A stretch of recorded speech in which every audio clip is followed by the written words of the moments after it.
The Falls presents The Monkey's Paw by W.Jacobs. Without, the night was cold and wet, but in the small parlor of Laburnum Villa the blinds were drawn and the fire burned brightly. Father and son were at chess, the former who possessed ideas about the game involving radical changes, putting his king into such sharp and unnecessary perils that it even provoked comment from the white-haired old lady knitting placidly by the fire. "Hark at the wind," said Mr. White, who, having seen a fatal mistake after it was too late, was amiably desirous of preventing his son from seeing it. "I'm listening," said the latter, grimly surveying the board as he stretched out his hand. "Check. I should hardly think that he'd come tonight," said his father, with his hand poised over the board. "Mate," replied the son, "that's the worst of living so far out," bawled Mr. White with sudden and unlooked-for violence. "Of all the beastly, slushy, out-of-the-way places to live in, this is the worst. Pathways, a bog, and the roads a torrent. I don't know what people are thinking about. I suppose because only 2 houses on the road are let, they think it doesn't matter." "Never mind, dear," said his wife soothingly. "Perhaps you'll win the next one."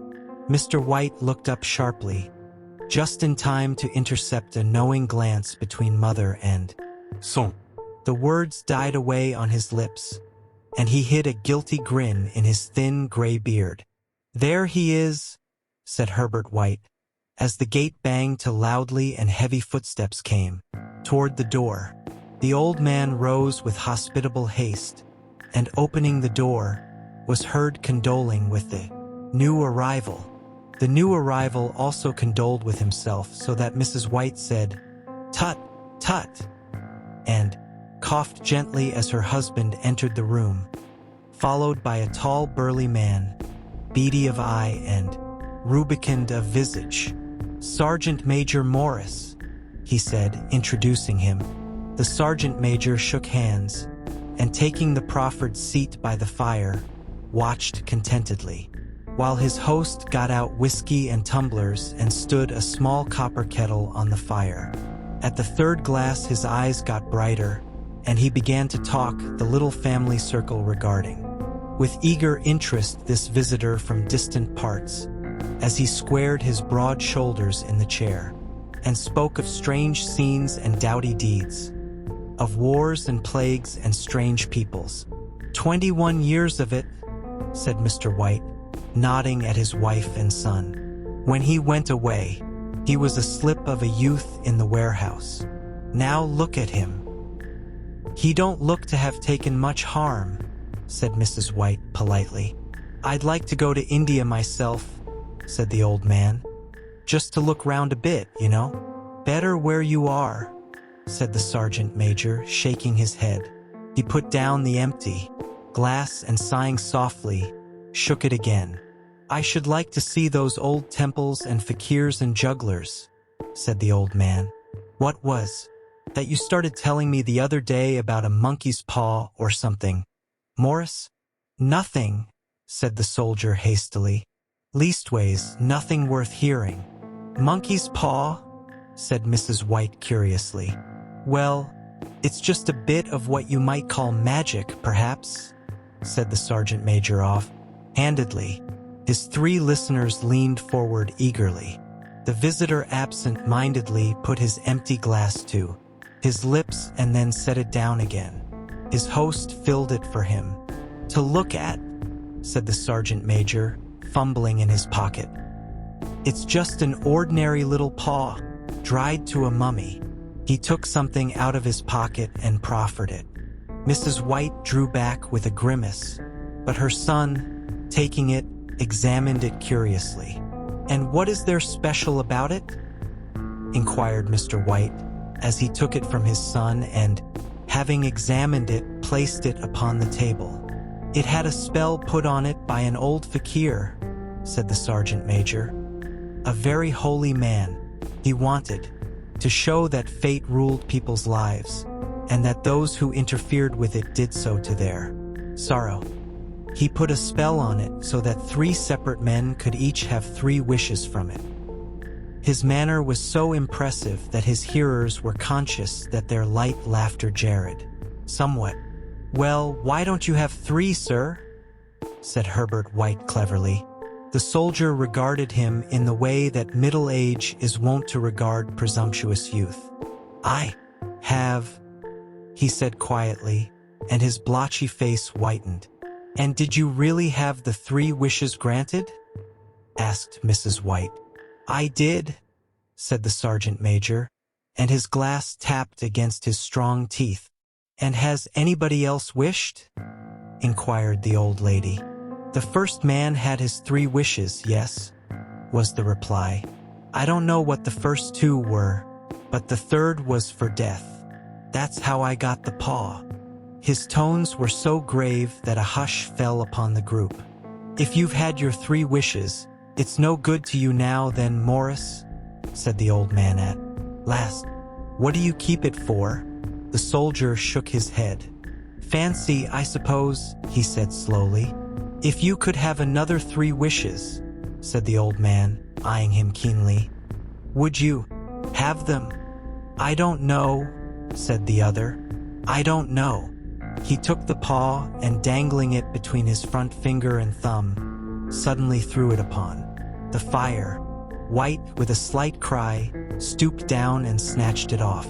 "Better let it burn," said the soldier solemnly. "If you don't want it, Morris," said the old man, "give it to me." "I won't," said his friend doggedly. "I threw it on the fire. If you keep it, don't blame me for what happens. Pitch it on the fire again, like a sensible man." The other shook his head and examined his new possession closely. "How do you do it?" he inquired. "Hold it up in your right hand and wish aloud," said the sergeant major. "But I warn you of the consequences." "Sounds like the Arabian Nights," said Mrs. White, as she rose and began to set the supper. "Don't you think you might wish for 4 pairs of hands for me?" Her husband drew the talisman from his pocket, and then all 3 burst into laughter as the sergeant major, with a look of alarm on his face, caught him by the arm. "If you must wish," he said gruffly, "wish for something sensible." Mr. White dropped it back into his pocket, and placing chairs, motioned his friend to the table. In the business of supper, the talisman was partly forgotten, and afterward the 3 sat listening, in an enthralled fashion, to a second installment of the soldier's adventures in India. "If the tale about the monkey paw is not more truthful than those he has been telling us," said Herbert, as the door closed behind their guest, just in time for him to catch the last train, "we shan't make much out of it." "Did you give him anything for it, father?" inquired Mrs. White, regarding her husband closely. "A trifle," said he, coloring slightly. "He didn't want it, but I made him take it, and he pressed me again to throw it away." "Likely," said Herbert with pretended horror. "Why, we're going to be rich and famous and happy. Wish to be an emperor, father, to begin with. Then you can't be henpecked." He darted round the table, pursued by the maligned Mrs. White armed with an antimacassar. Mr. White took the paw from his pocket and eyed it dubiously. "I don't know what to wish for, and that's a fact," he said slowly. "It seems to me I've got all I want." "If you only cleared the house, you'd be quite happy, wouldn't you?" said Herbert with his hand on his shoulder. "Well, wish for 200 pounds, then. That'll just do it." His father, smiling shamefacedly at his own credulity, held up the talisman, as his son, with a solemn face somewhat marred by a wink at his mother, sat down at the piano and struck a few impressive chords. "I wish for 200 pounds, said the old man distinctly. A fine crash from the piano greeted the words, interrupted by a shuddering cry from the old man. His wife and son ran toward him. "It moved," he cried, with a glance of disgust at the object as it lay on the floor, "as I wished it, twisted in my hands like a snake." "Well, I don't see the money," said his son, as he picked it up and placed it on the table. "And I bet I never shall."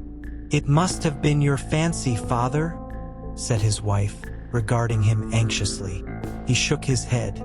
"Never mind, though. There's no harm done, but it gave me a shock all the same." They sat down by the fire again while the two men finished their pipes.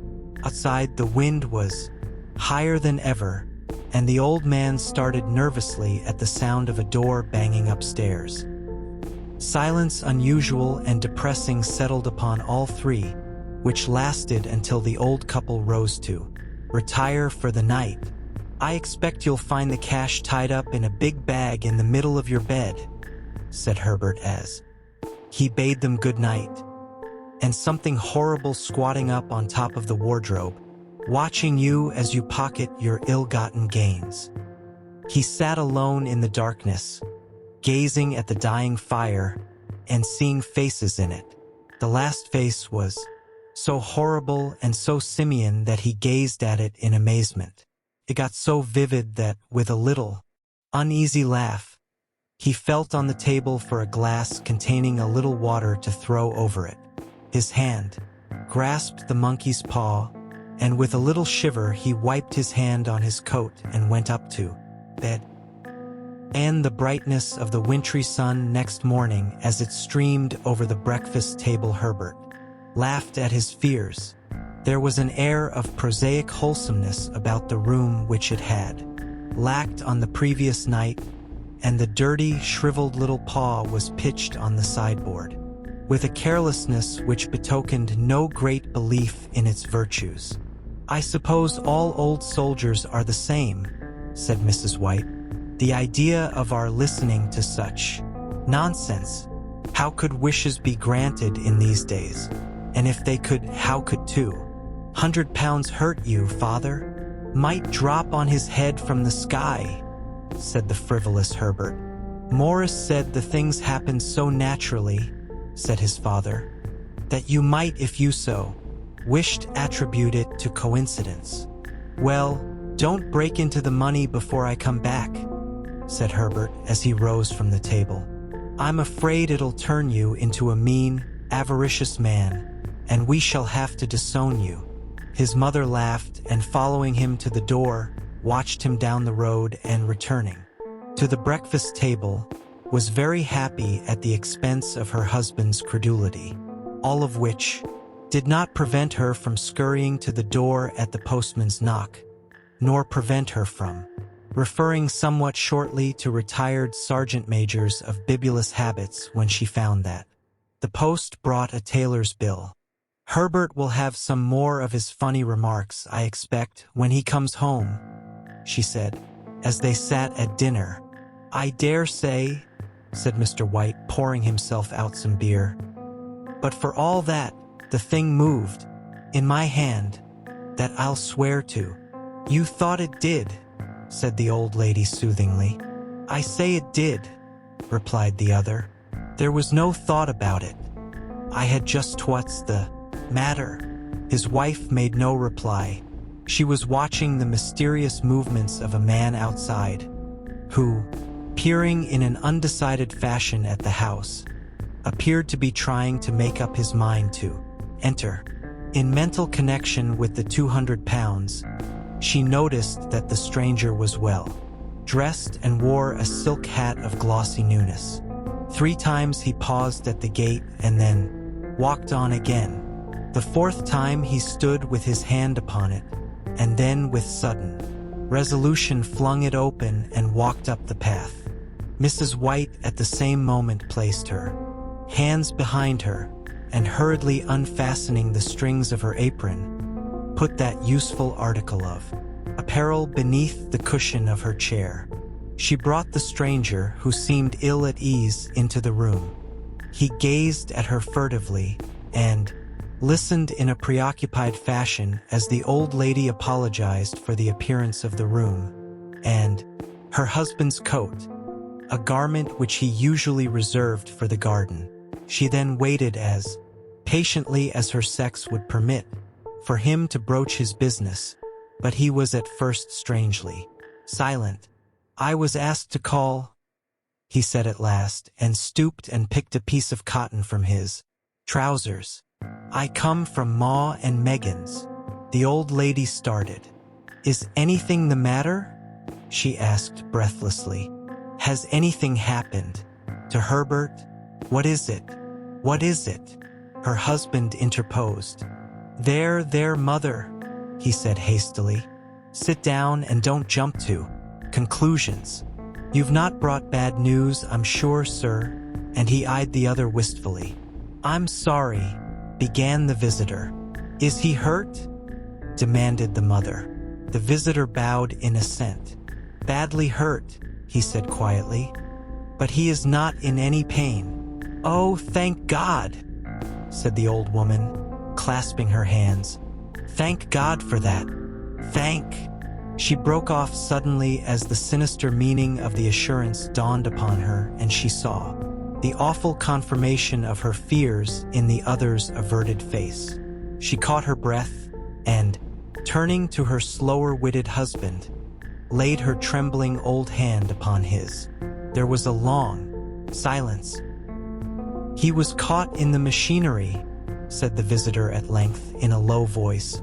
"Caught in the machinery," repeated Mr. White in a dazed fashion. "Yes." He sat staring blankly out at the window, and taking his wife's hand between his own, pressed it as he had been wont to do in their old courting days nearly 40 years before. "He was the only one left to us," he said, turning gently to the visitor. "It is hard." The other coughed, and rising, walked slowly to the window. "The firm wished me to convey their sincere sympathy with you in your great loss," he said, without looking round. "I beg that you will understand I am only their servant and merely obeying orders." There was no reply. The old woman's face was white, her eyes staring, and her breath inaudible. On the husband's face was a look such as his friend, the sergeant, might have carried into his first action. "I was to say that Ma and Megan's disclaim all responsibility," continued the other. "They admit no liability at all, but in consideration of your son's services they wish to present you with a certain sum as compensation." Mr. White dropped his wife's hand, and rising to his feet, gazed with a look of horror at his visitor. His dry lips shaped the words, "How much?" £200, was the answer. Unconscious of his wife's shriek, the old man smiled faintly, put out his hands like a sightless man, and dropped, a senseless heap, to the floor. In the huge new cemetery, some 2 miles distant, the old people buried their dead and came back to a house steeped in shadow and silence. It was all over so quickly that at first they could hardly realize it, and remained in a state of expectation as though of something else to happen, something else which was to lighten this load, too heavy for old hearts to bear. But the days passed, and expectation gave place to resignation, the hopeless resignation of the old, sometimes miscalled apathy. Sometimes they hardly exchanged a word, for now they had nothing to talk about, and their days were long to weariness. It was about a week after that that the old man, waking suddenly in the night, stretched out his hand and found himself alone. The room was in darkness, and the sound of subdued weeping came from the window. He raised himself in bed and listened. "Come back," he said tenderly. "You will be cold." "It is colder for my son," said the old woman, and wept afresh. The sound of her sobs died away on his ears. The bed was warm, and his eyes heavy with sleep. He dozed fitfully, and then slept until a sudden wild cry from his wife awoke him with a start. "The paw!" she cried wildly. The monkey's paw. He started up in alarm. Where? Where is it? What's the matter? She came stumbling across the room toward him. I want it, she said quietly. You've not destroyed it. It's in the parlor on the bracket, he replied, marveling. Why?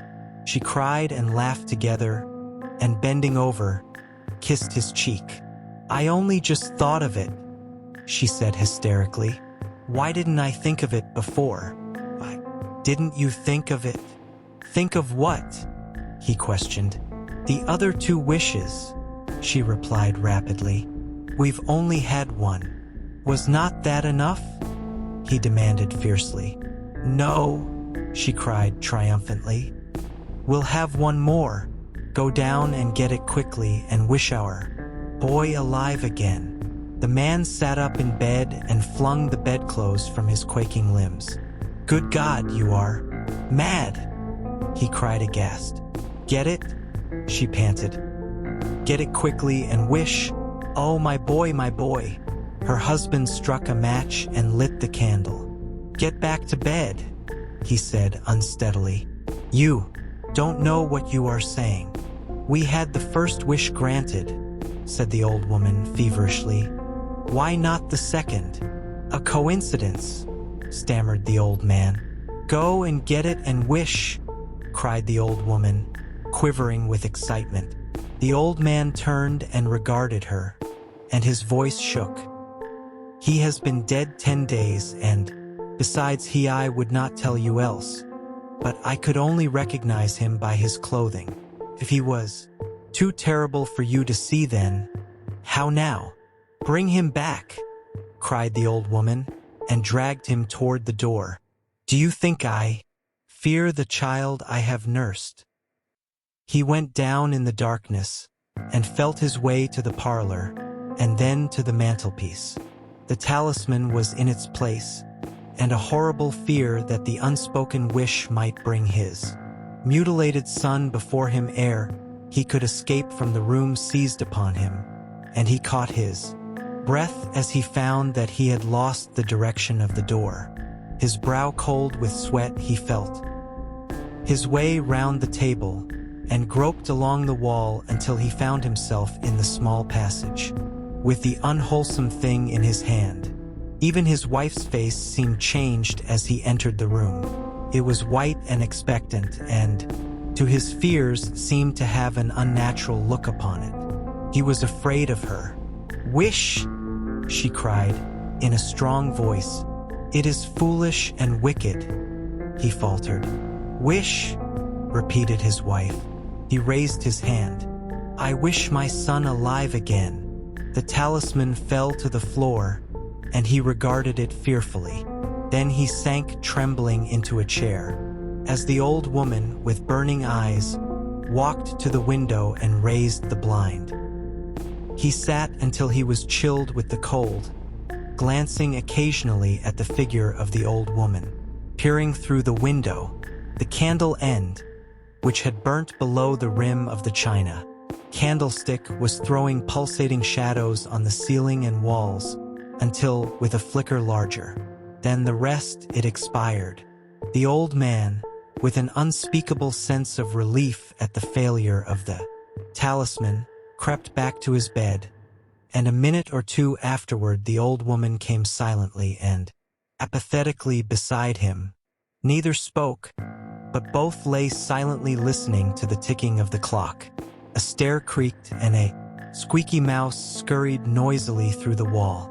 The darkness was oppressive, and after lying for some time screwing up his courage, the husband took the box of matches and, striking one, went downstairs for a candle. At the foot of the stairs the match went out, and he paused to strike another, and at the same moment a knock, so quiet and stealthy as to be scarcely audible, sounded on the front door. The matches fell from his hand. He stood motionless, his breath suspended until the knock was repeated. Then he turned and fled swiftly back to his room and closed the door behind him. Third knock sounded through the house. "What's that?" cried the old woman, starting up. "A rat," said the old man in shaking tones. "A rat. It passed me on the stairs." His wife sat up in bed listening. A loud knock resounded through the house. "It's Herbert!" she screamed. "It's Herbert!" She ran to the door, but her husband was before her, and catching her by the arm, held her tightly. "What are you going to do?" he whispered hoarsely.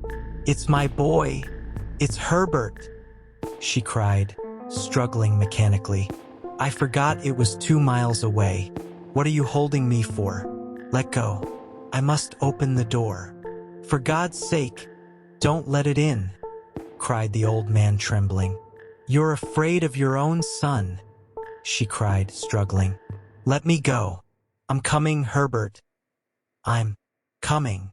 There was another knock and another. The old woman with a sudden wrench broke free and ran from the room. Her husband followed to the landing and called after her appealingly as she hurried downstairs. He heard the chain rattle back and the bottom bolt drawn slowly and stiffly from the socket. Then the old woman's voice, strained and panting. "The bolt!" she cried loudly. "Come down. I can't reach it." But her husband was on his hands and knees groping wildly on the floor in search of the paw. If he could only find it before the thing outside got in. A perfect fusillade of knocks reverberated through the house, and he heard the scraping of a chair as his wife put it down in the passage against the door. He heard the creaking of the bolt as it came slowly back, and at the same moment he found the monkey's paw and frantically breathed his third and last wish. The knocking ceased suddenly, although the echoes of it were still in the house. He heard the chair drawn back and the door opened. A cold wind rushed up the staircase, and a long, loud wail of disappointment and misery from his wife gave him courage to run down to her side, and then to the gate beyond. The street lamp flickering opposite shone on a quiet and deserted road. Please like, comment, share, and subscribe to our channel for more. Thank you.